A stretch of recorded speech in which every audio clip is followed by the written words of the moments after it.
Somewhere on Earth, in the next 2 minutes, a human being is going to be shot.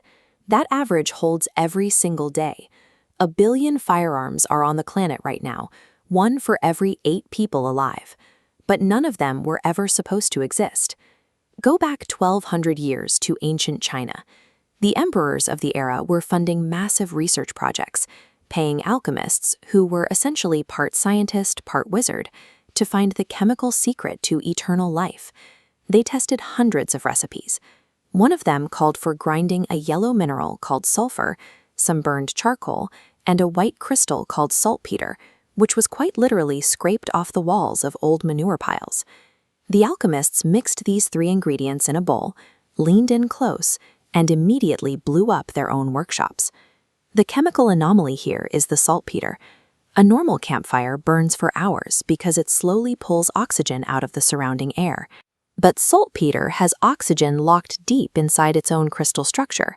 When the mixture ignites, it feeds itself, releasing a massive cloud of hot gas almost instantaneously.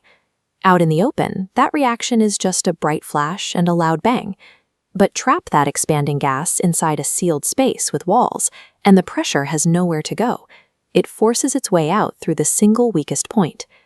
The alchemists survived these early explosions with scorched hands and burned faces, entirely unaware they had built an engine of destruction. Because they were conducting medical research, they filed this discovery away under a specific name, Wu Yao, fire medicine.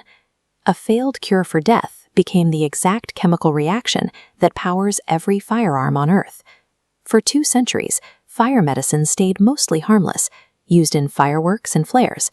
Then, in the year 1132, soldiers defending a besieged Chinese city strapped tubes of the powder to the tips of long bamboo steers. They called it the fire lance. It worked like a one-shot flamethrower on a stick, but tactically it had a glaring weakness.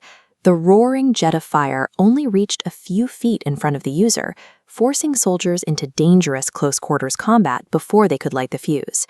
To make that short-range blast more lethal, troops started packing garbage into the bamboo tubes alongside the powder. They shoved in broken porcelain, pieces of scrap iron, and small stones. When they inspected the battlefield afterward, they noticed a stark pattern.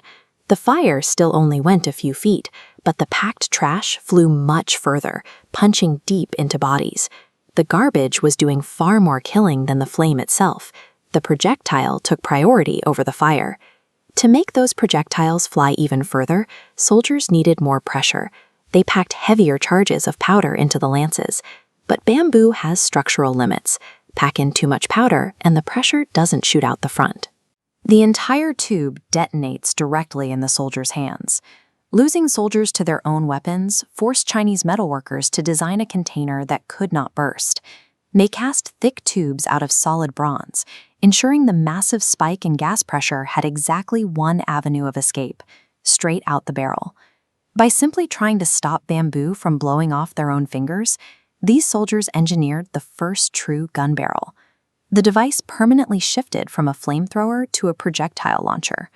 The recipe traveled with the Mongol Empire into Europe, where engineers scaled the bronze tubes up into massive siege cannons to hammer down stone city walls. But soldiers still needed that kinetic power out in the field, so gunsmiths shrank the cannons back down into metal pipes mounted on wooden poles.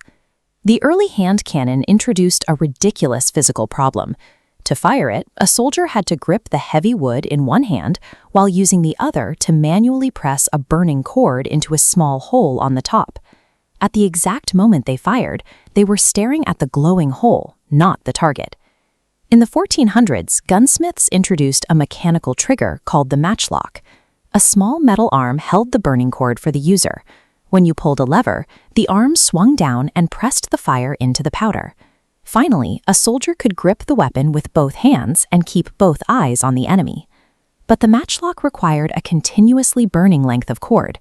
If it rained, the fire went out, effectively disarming entire armies during bad weather. At night, the glowing tips telegraphed troop positions miles away in the dark. The cost-effective solution arrived around 1610. A French gunmaker clamped a piece of flint into a spring-loaded arm.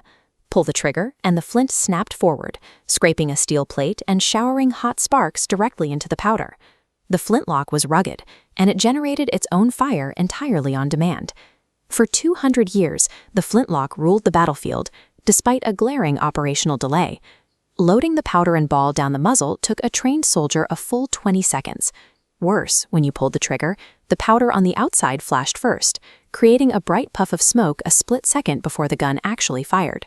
That flash gave ducks just enough time to dive underwater before the shot reached them, repeatedly ruining the weekend for a Scottish church minister named Alexander Forsyth. Frustrated by dodging waterfowl, Forsyth abandoned sparks completely in 1807. He patented a new volatile chemical compound that required no fire at all. It detonated the instant you hit it with physical force. It could be completely sealed inside a metal cap, totally immune to water, with zero delay between the trigger pull and the shot. Open flames and wet weather had dictated military tactics for 6 centuries.